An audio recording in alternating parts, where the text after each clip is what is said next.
नमस्कार और the deep dive में आपका स्वागत है। आज हम बात करने वाले हैं डॉक्टर एपीजे अब्दुल कलाम की आत्मकथा विंग्स ऑफ फायर के बारे में, और खास तौर पर उसकी शुरुआती हिस्से पर। हाँ बिल्कुल।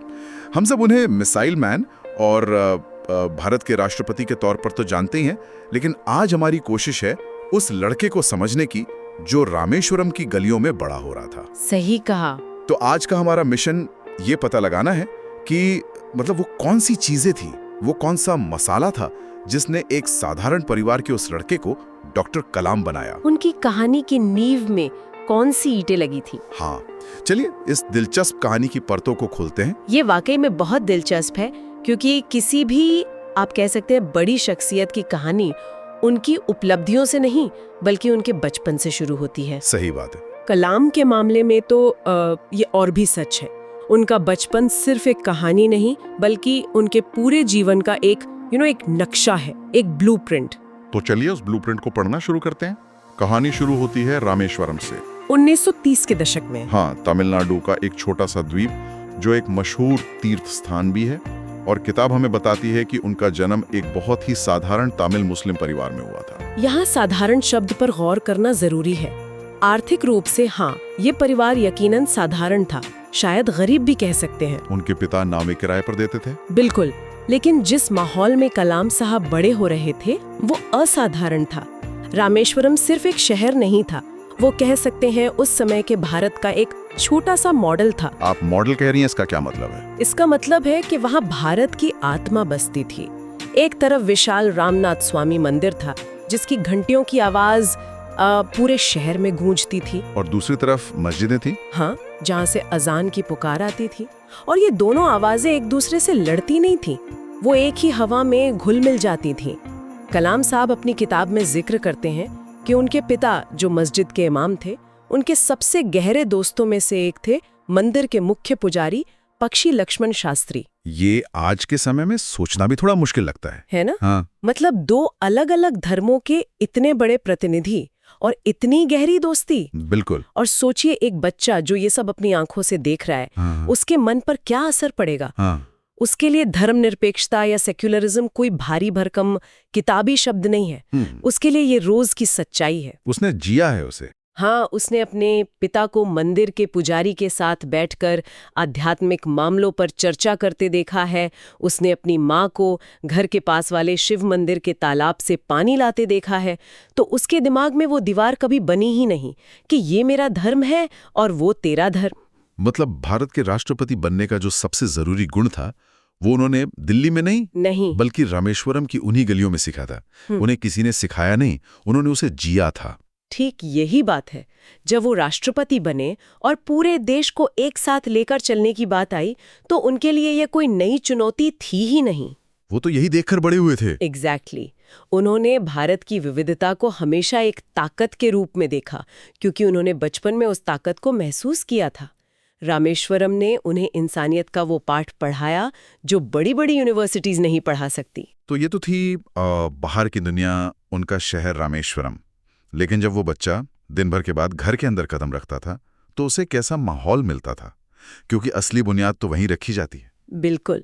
किताब में उनके माता पिता जैनुलाब्दीन और आशी अम्मा का जिक्र बहुत खूबसूरती से किया गया है। हाँ, और यहीं से कहानी की दूसरी और शायद सबसे मजबूत परत खुलती है।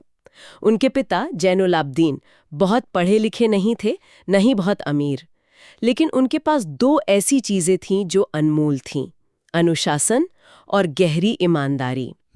वो सुबह 4 बजे उठ जाते थे, नमाज पढ़ते थे और फिर अपने काम पर लग जाते थे। उनका जीवन एक तय ढर्रे पर चलता था। मुझे ये बात थोड़ी हैरान करती है। आमतौर पर हम अनुशासन को सख्ती से जोड़कर देखते हैं। सही है। क्या वो एक सख्त पिता थे? नहीं, किताब से ऐसा बिल्कुल नहीं लगता। उनका अनुशासन बाहर से थोपा हुआ नहीं था, वो उनके अंदर से आता था। वो सादगी में विश्वास रखते थे। उनके घर में गैर जरूरी ऐशो आराम की कोई चीज नहीं थी। लेकिन प्यार और सुरक्षा की कमी नहीं थी? कभी नहीं। प्यार, सुरक्षा और जरूरी चीजों की कभी कोई कमी नहीं थी। ये सिर्फ सुबह जल्दी उठने वाला अनुशासन नहीं था, ये एक तरह का मानसिक अनुशासन था। अच्छा। जब आपके पास बाहरी दुनिया की चकाचौंध ना हो तो आप अपने अंदर की दुनिया पर ध्यान देना सीखते हैं। उनकी सादगी ने कलाम को फोकस करना सिखाया। और उनकी माँ अशियामा, उनकी माँ उस अनुशासन के मजबूत नींव में करुणा और दया का रंग भरती थीं। वो एक आदर्श जीवन साथी थीं। किताब में लिखा है कि वो रोज न जाने कितने बाहरी लोगों को खाना खिलाती थीं। कितने? घर के सदस्यों से ज्यादा लोग बाहर के होते थे जो उनके साथ बैठकर खाना खाते थे। एक मिनट, एक परिवार जो खुद आर्थिक तंगी से गुजर रहा है वो दूसरों को खाना खिला रहा है, ये कैसे मुमकिन है? यही तो वो मूल्य है जिनकी हम बात कर रहे हैं। कमाल है। ये हमें सिखाता है कि देने के लिए दिल बड़ा होना चाहिए, जेब नहीं। सोचिए, छोटे कलाम जमीन पर बैठकर अपनी माँ के हाथ से खाना खा रहे हैं और देख रहे हैं कि उनकी माँ पहले अजनबियों को खाना परोस रही हैं और फिर अपने बच्चों को। हाँ। ये देखकर वो क्या सीख रहे हैं? वो सीख रहे हैं कि साझा करना, मदद करना और करुणा जीवन का सबसे बड़ा मूल्य है। उन्हें दौलत की असली परिभाषा अपने घर में मिल रही थी। तो एक तरफ पिता का अनुशासन था जो कहता था कि अपनी जरूरतों को सीमित रखो, और दूसरी तरफ माँ की करुणा थी जो कहती थी कि तुम्हारे पास जो भी है उसे दूसरों के साथ बांटो। क्या कमाल का संतुलन है। अद्भुत संतुलन। और यही दो गुण, अनुशासन और करुणा, आपको उनके पूरे जीवन में दिखाई देंगे। मिसाइल बनाने के लिए जो वैज्ञानिक अनुशासन चाहिए वो उन्हें अपने पिता से विरासत में मिला। और आम आदमी का दर्द समझने की करुणा, वो उनकी माँ की देन थी। एक वैज्ञानिक का दिमाग और एक संत का दिल, इसकी नींव उसी छोटे से घर में रखी गई थी। परिवार से मिले अनुशासन और जिम्मेदारी के संस्कार यहाँ सीधे सीधे काम आ रहे थे, है ना? बिल्कुल। किताब में एक बहुत मशहूर किस्से का जिक्र है जब उन्होंने अपनी पहली कमाई की, वो अखबार बांटने का काम। हाँ, वो कहानी। ये कहानी हम सबने सुनी है, लेकिन इसके पीछे का सबक क्या है? ये कहानी सिर्फ एक नौकरी की कहानी नहीं है, ये एक बच्चे के स्वाभिमान की कहानी है। अच्छा। हुआ यह था कि दूसरे विश्व युद्ध के दौरान अचानक इमली के बीजों की मांग बढ़ गई, तो छोटे कलाम इमली के बीज इकट्ठे करके पास की दुकान पर बेचते थे, जिससे उन्हें एक आना मिलता था। एक आना? वो उनकी पहली कमाई थी। हाँ। लेकिन असली मोड़ तब आया जब उनके चचेरे भाई शमसुद्दीन को अखबार बांटने के लिए एक मददगार की जरूरत पड़ी। और वो मददगार बने छोटे कलाम। एक लड़का जो सुबह 4 बजे उठकर रामेश्वरम स्टेशन से अखबारों का बंडल उठा रहा है और फिर शहर में बांट रहा है। सोचिए जरा, उसके मन में ये नहीं आता होगा कि ये मैं क्या कर रहा हूं, या मेरी तो एक खेलने कूदने की उम्र है। शायद आता भी हो, लेकिन उस भावना पर जिम्मेदारी का एहसास हावी हो गया होगा। ये सिर्फ पैसे कमाने की बात नहीं थी, ये बहुत कम उम्र में अपने परिवार की मदद करने, एक योगदान देने की भावना थी। जब आप सिर्फ लेते नहीं बल्कि परिवार में कुछ देते भी हैं तो आपका दर्जा बदल जाता है। आप सिर्फ एक बच्चे नहीं रहते, आप एक जिम्मेदार सदस्य बन जाते हैं। मतलब वो सिर्फ एक दर्शक नहीं थे बल्कि घर की गाड़ी को खींचने में एक सक्रिय भागीदार बन गए थे। बिल्कुल। और इसी से आता है आत्मसम्मान, जिसकी बात किताब में की गई है। ये वो सम्मान है जो आप अपनी मेहनत से कमाते हैं, न कि वो जो आपको विरासत में मिलता है। सही है। सुबह की ठंडी हवा, अखबारों की स्याही की गंध और हर घर तक समय पर अखबार पहुंचाने की चुनौती, ये सब मिलकर उनके चरित्र को गढ़ रहे थे। वो काम की इज्जत करना सीख रहे थे। और शायद इसीलिए वो बाद में अपने टीम की असफलताओं को भी बहुत गरिमा से संभाल पाते थे। सही पॉइंट है। क्योंकि वो जानते थे कि मेहनत की प्रक्रिया सम्मान के लायक होती है, नतीजा चाहे जो भी हो। आपने बहुत बड़ी बात कही है। यही अनुभव उनके जीवन भर के असाधारण वर्क एथिक का आधार बना। उनके लिए काम पूजा था, क्योंकि उन्होंने बहुत छोटी उम्र में ही काम का सम्मान करना सीख लिया था। ये किस्सा हमें सिखाता है कि सफलता कोई तोहफा नहीं है, इसे हर दिन की मेहनत से कमाना पड़ता है। जब सालों बाद उनके SLV-3 रॉकेट का लॉन्च फेल हो गया था और वो टूट गए थे, तब शायद बचपन का यही अनुभव उनके अंदर कहीं कह रहा होगा, हार मत मानो, फिर से मेहनत करो। तो आज की इस चर्चा से जो तस्वीर उभर रही है वो ये है कि डॉक्टर कलाम को बनाने वाले 3 मुख्य स्तंभ थे।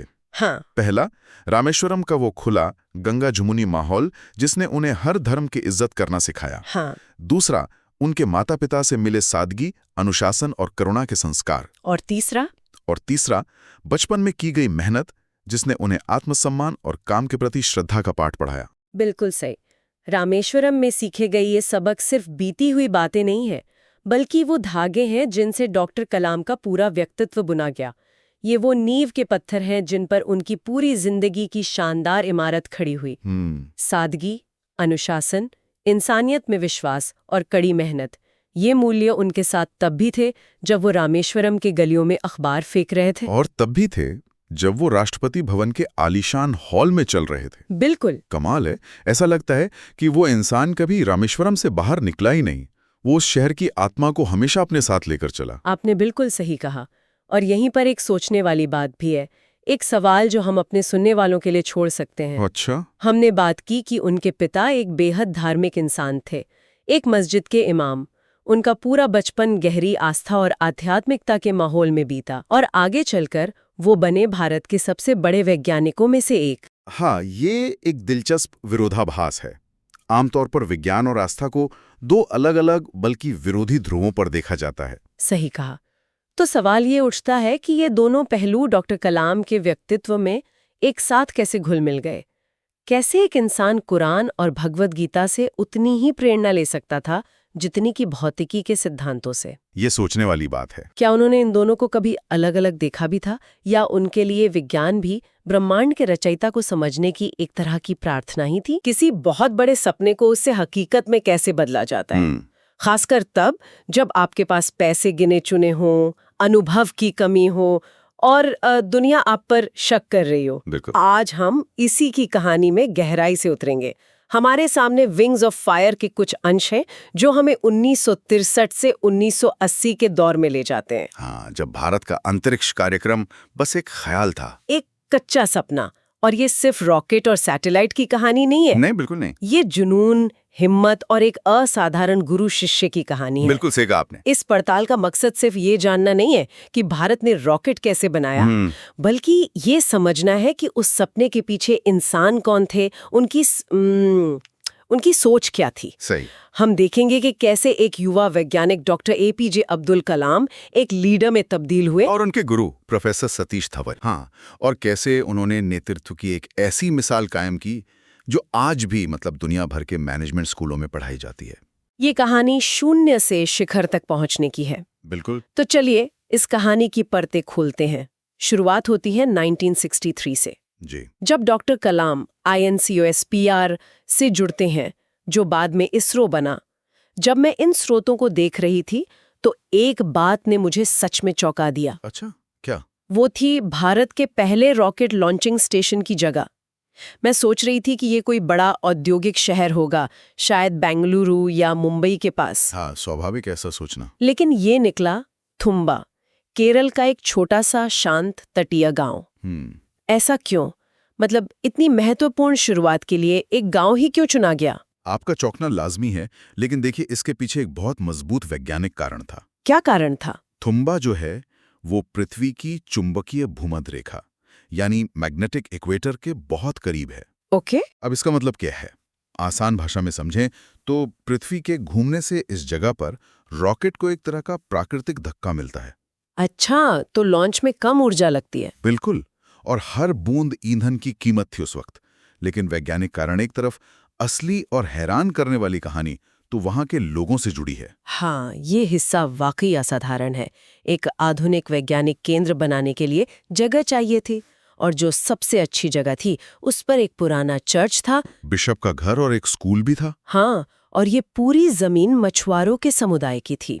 जरा सोचिए, एक पूरे समुदाय से कहा गया कि देश के एक बड़े सपने के लिए आप अपनी सदियों पुरानी जगह छोड़ दीजिए। नामुमकिन सा काम लगता है ये तो। बिल्कुल, ये तो किसी भी सरकार के लिए नामुमकिन लगता है। और यहीं पर इस कहानी का जादू है।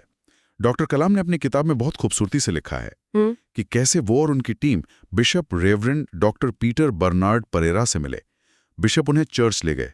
अच्छा। वहां प्रार्थना सभा में उन्होंने लोगों से कहा, मेरे बच्चों, यहाँ विज्ञान के लोग आए हैं जो कुछ बहुत बड़ा करना चाहते हैं। वाह। उन्होंने कहा, विज्ञान और अध्यात्म दोनों ही इंसान की भलाई के लिए काम करते हैं। क्या हम अपना घर भगवान के काम के लिए और विज्ञान के काम के लिए दे सकते हैं? और लोगों ने क्या कहा? कहते हैं पूरे चर्च में एक आवाज में सहमति गूंज उठी। थुम्बा भारत का पहला लॉन्च पैड सिर्फ सरकार के पैसों से नहीं, बल्कि लोगों के त्याग और भरोसे से बना था। ये तो अविश्वसनीय है। नींव ही त्याग पर रखी गई थी। बिल्कुल। उस माहौल में एक युवा वैज्ञानिक के तौर पर काम करना कैसा रहा होगा?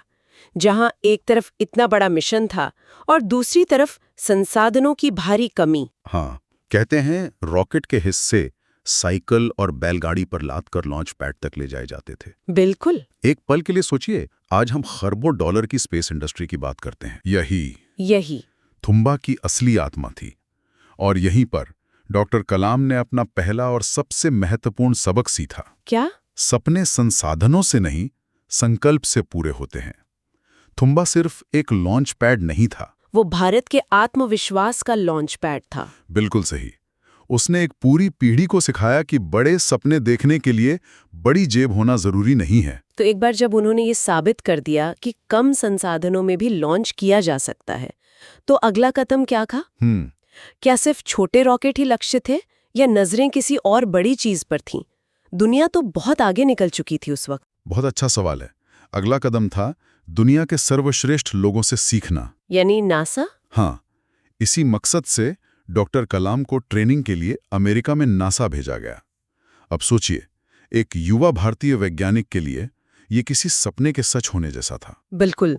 एक तरफ थुम्बा था, जहां दफ्तर एक चर्च में था और कैंटीन एक झोपड़ी में, और दूसरी तरफ था नासा, जहां विशालकाय लॉन्च पैड थे, अत्याधुनिक कंप्यूटर थे, हर चीज योजना के मुताबिक चलती थी। एक तरह का कल्चर शॉक था उनके लिए। मैं कल्पना कर सकती हूँ किसी के लिए भी ऐसी जगह देखकर अभिभूत हो जाना और सोचना कि हमें भी बिल्कुल ऐसा ही बनाना है, बहुत स्वाभाविक होता। लेकिन क्या ये एक बड़ा जोखिम नहीं था? एक तरफ आपके पास एक सफल स्थापित मॉडल है और दूसरी तरफ आप शून्य से शुरुआत करने की बात कर रहे हैं। हाँ। क्या टीम के भीतर इस पर कोई बहस नहीं हुई कि हमें नासा के मॉडल को ही कॉपी कर लेना चाहिए? यही वो मोड़ है जहां एक वैज्ञानिक एक विजनरी लीडर में बदलना शुरू होता है। अच्छा। डॉक्टर कलाम नासा की क्षमता से प्रभावित हुए, लेकिन उन्होंने नकल करने का नहीं सोचा। उनके दिमाग में एक बात साफ थी। क्या? भारत को अपना रास्ता खुद बनाना है। वो समझ गई कि अमेरिका के तरीके और उनके जो संसाधन हैं, वो भारत की हकीकत से बहुत अलग हैं। सही बात है। हम उनकी तकनीक से सीख सकते हैं, लेकिन उनका मॉडल पूरी तरह कॉपी नहीं कर सकते। हमें अपनी चुनौतियों के हिसाब से, अपनी क्षमताओं के हिसाब से अपना तरीका खोजना होगा। मतलब उन्होंने मेक इन इंडिया या आत्मनिर्भर भारत की नींव बहुत पहले ही रख दी थी। आप इसे ठीक वैसा ही समझ सकते हैं। ये सोच थी कि टेक्नोलॉजी सिर्फ आयात करने से देश महान नहीं बनता, बल्कि उसे बनाने की क्षमता विकसित करने से बनता है। और इसी सोच के साथ वो लौटे। हाँ, और लौटकर उन्होंने जोशीले और युवा वैज्ञानिकों की एक टीम बनाई। उस टीम में कोई अनुभवी विशेषज्ञ नहीं था, सब युवा थे, जुनून से भरे हुए, जिन्हें कुछ कर दिखाने का मौका चाहिए था। बिल्कुल। और कलाम सिर्फ उन्हें निर्देश नहीं दे रहे थे, वो उनके साथ एक सपना साझा कर रहे थे। वो एक बॉस नहीं, एक मिशन लीडर बन रहे थे। तो कलाम इस नई सोच और नई ऊर्जा के साथ भारत लौटते हैं और अब भारत का सपना और भी बड़ा हो चुका था। हाँ, बहुत बड़ा। इससे लॉन्च करना, ये एक बहुत बड़ी छलांग थी। और इसी सपने से SLV-3 यानी सैटेलाइट लॉन्च व्हीकल प्रोजेक्ट का जन्म हुआ। ये प्रोजेक्ट भारत के अंतरिक्ष कार्यक्रम के लिए करो या मरो जैसा था, है ना? बिल्कुल। इसकी सफलता भारत को दुनिया के उस खास क्लब में शामिल कर सकती थी जिसमें अमेरिका, रूस जैसे कुछ गिने चुने देश थे, जिनके पास अपने सैटेलाइट लॉन्च करने की क्षमता थी। जी, ये सिर्फ एक तकनीकी लक्ष्य नहीं था, ये दुनिया के मंच पर भारत का एक ताकतवर बयान भी होता। और इतनी बड़ी, इतनी भारी जिम्मेदारी के लिए उस समय के इसरो के चेयरमैन प्रोफेसर सतीश धवन ने एक ऐसे व्यक्ति को चुना जिसके पास इस स्तर के प्रोजेक्ट का कोई पिछला अनुभव नहीं था, डॉक्टर APJ अब्दुल कलाम। हाँ, उन्हें SLV-3 का प्रोजेक्ट डायरेक्टर बना दिया गया। ये तो बहुत बड़ा दाव था। धवन ने उनमें ऐसा क्या देखा? धवन सिर्फ एक प्रशासक नहीं थे, वे एक सच्चे गुरु थे जो हीरे पहचानना जानते थे। और यहीं हमें नेतृत्व का वो मॉडल देखने को मिलता है जो इस कहानी का दिल है। प्रोफेसर धवन का सिद्धांत बहुत सीधा था। क्या था वो सिद्धांत? था सफलता का श्रेय टीम को दो और असफलता की जिम्मेदारी खुद पर लो। कहना आसान है, करना बहुत मुश्किल। बहुत मुश्किल। उन्होंने कलाम और उनकी टीम को एक सुरक्षा कवच दिया, उन्हें पूरी आजादी दी कि तुम प्रयोग करो, गलतियां करो, लेकिन लक्ष्य हासिल करो। और टीम के सामने चुनौतियां भी कम नहीं थी। स्रोत बताते हैं कि बजट सीमित था, तकनीक बिल्कुल नहीं थी और अनुभव की भारी कमी थी। टीम में ज्यादातर युवा थे जो अपने करियर की शुरुआत ही कर रहे थे। वो दिन रात काम करते थे। उनका एक ही मंत्र था, we will not give up. हम हार नहीं मानेंगे। बिल्कुल। और इस मुश्किल माहौल में प्रोफेसर धवन का भरोसा ही उनकी सबसे बड़ी ताकत था। उन्होंने एक ऐसा माहौल बनाया जहां गलती करना सीखने की प्रक्रिया का हिस्सा माना जाता था, न कि कोई अपराध। वो जानते थे कि असफलताएं आएंगी। हाँ ना, उन्हें पता था। महत्वपूर्ण ये है कि आप उन असफलताओं से सीखकर खड़े होते हैं या नहीं। उन्होंने कलाम पर जो भरोसा दिखाया वो किसी भी बजट या तकनीक से बढ़कर था। और फिर वो दिन आया जिसका सबको इंतजार था, 10 अगस्त 1979। SLV-3 का पहला लॉन्च। श्रीहरिकोटा के लॉन्च पैड पर रॉकेट तैयार था। पूरे देश की नजरें टिकी थीं। हजारों वैज्ञानिकों की सालों की मेहनत दांव पर थी। काउंटडाउन शुरू हुआ और लॉन्च असफल हो गया। जी, दूसरे चरण में गड़बड़ी हुई, रॉकेट नियंत्रण से बाहर हो गया और बंगाल की खाड़ी में जा गिरा। सालों की मेहनत कुछ ही मिनटों में पानी में मिल गई। उस पल की कल्पना कीजिए। डॉक्टर कलाम ने लिखा है कि वो सदमे में थे, पूरी तरह टूट गए थे। स्वाभाविक है। उन पर हजारों लोगों की उम्मीदों का बोझ था और वो असफल हो गए थे। उस वक्त सबसे मुश्किल काम होता है मीडिया का सामना करना, जो आपसे तीखे सवाल पूछने के लिए तैयार खड़ी होती है। बिल्कुल। यहीं पर यह कहानी एक असाधारण मोड़ लेती है। प्रेस कॉन्फ्रेंस का समय आया। डॉक्टर कलाम प्रोजेक्ट डायरेक्टर के तौर पर इस असफलता का जवाब देने के लिए मनी मन तैयारी कर रहे थे, लेकिन जब वो माइक की तरफ बढ़े, प्रोफेसर धवन ने उन्हें रोक लिया। हाँ, उन्होंने कंधे से पकड़कर रोका। वो खुद आगे आए और माइक संभाला। और उन्होंने दुनिया के सामने कहा, दोस्तों, हम पहली बार एक बहुत जटिल मिशन पर काम कर रहे थे। हम सफल नहीं हो पाए। उन्होंने ये भी कहा कि उन्हें अपनी टीम पर पूरा भरोसा है। हाँ, उन्होंने कहा, मुझे यकीन है कि बहुत जल्द हम इसे सफलतापूर्वक करके दिखाएंगे। उन्होंने पूरी जिम्मेदारी अपने ऊपर ले ली। एक शब्द भी अपनी टीम के खिलाफ नहीं कहा। वाह! तो यहाँ नेतृत्व का वो सिद्धांत सामने आता है। एक सच्चा लीडर विफलता की आग को सोखने वाला स्पंज होता है और सफलता की रोशनी को फैलाने वाला प्रिज्म। बिल्कुल यही। धवन ने कलाम या उनकी टीम की अनुभवहीनता का जिक्र तक नहीं किया। उन्होंने बस इतना कहा, ये असफलता मेरी है, मेरी टीम की नहीं। ये पल शायद आखिरी सफलता से भी ज्यादा महत्वपूर्ण था, बहुत ज्यादा। इसने टीम में एक अटूट विश्वास भर दिया। उन्होंने देखा कि उनका लीडर उन्हें बचाने के लिए चट्टान की तरह खड़ा है। कलाम ने उस दिन सीखा कि लीडरशिप सिर्फ आदेश देना नहीं, बल्कि अपनी टीम की ढाल बनना है। इस एक घटना ने तो टीम को तोड़नी बल्कि पहले से कहीं ज्यादा मजबूत बना दिया होगा। बिल्कुल। अब उनके पास सिर्फ एक सपना नहीं था, बल्कि अपने लीडर के भरोसे को सही साबित करने का जुनून भी था। तो इस सार्वजनिक विफलता से टीम ने वापसी कैसे की? उस एक साल में टीम ने दिन को रात और रात को दिन बना दिया। अब वो सिर्फ एक रॉकेट नहीं बना रहे थे, वो अपने आत्मसम्मान को दोबारा बना रहे थे। उन्होंने अपनी पिछली विफलता को अपना सबसे बड़ा शिक्षक बनाया। हर गलती का विश्लेषण किया, हर छोटी बड़ी गलती का, हर सिस्टम को हजारों बार जांचा। और ठीक एक साल बाद 18 जुलाई 1980। जी, वही टीम, वही सपना, लेकिन हौसला और भी मजबूत था। SLV-3 दोबारा लॉन्च के लिए तैयार था। और इस बार जब रॉकेट ने उड़ान भरी तो वो आसमान में सीधा ऊपर उठता गया। कुछ ही मिनटों के बाद घोषणा हुई कि रोहिणी सैटेलाइट को सफलतापूर्वक पृथ्वी की कक्षा में स्थापित कर दिया गया है। भारत ने इतिहास रच दिया था।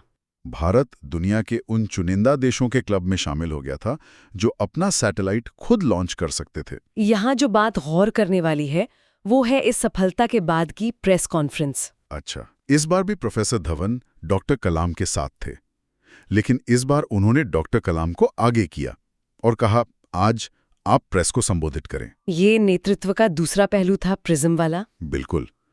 पहले उन्होंने असफलता की आग में अपनी टीम को ढाल बनकर बचाया और फिर सफलता की रोशनी में अपनी टीम को दुनिया के सामने हीरो बना दिया। उन्होंने सफलता का कोई श्रेय खुद नहीं लिया। ये सचमुच एक अद्भुत कहानी है।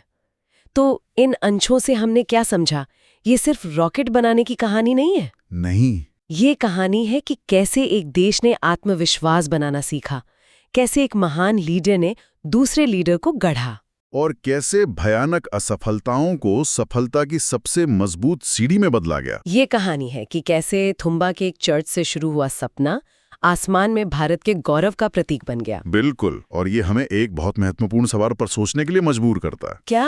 हमने देखा कि प्रोफेसर धवन के नेतृत्व और मेंटरशिप ने डॉक्टर कलाम को आकार देने में कितनी बड़ी भूमिका निभाई। एक प्रतिभाशाली वैज्ञानिक तो वो थे ही, लेकिन एक महान लीडर वो धवन जैसे गुरु की छत्र छाया में बने। तो सही बात है। तो ये सोचने वाली बात है। आज हम किसी भी फील्ड में देखें, टेक्नोलॉजी हो, बिजनेस हो या कला हो, किसी की भी कामयाबी के पीछे उसके हुनर का कितना हाथ है और उसके लीडर और माहौल का कितना। ये एक बहुत जरूरी सवाल है। अगर हमें भविष्य के कलाम तैयार करने हैं तो हमें किस तरह के इकोसिस्टम की जरूरत है, जहां जोखिम लेने को प्रोत्साहित किया जाए और असफलता को सीखने का एक जरूरी हिस्सा माना जाए, न कि शर्मिंदगी का।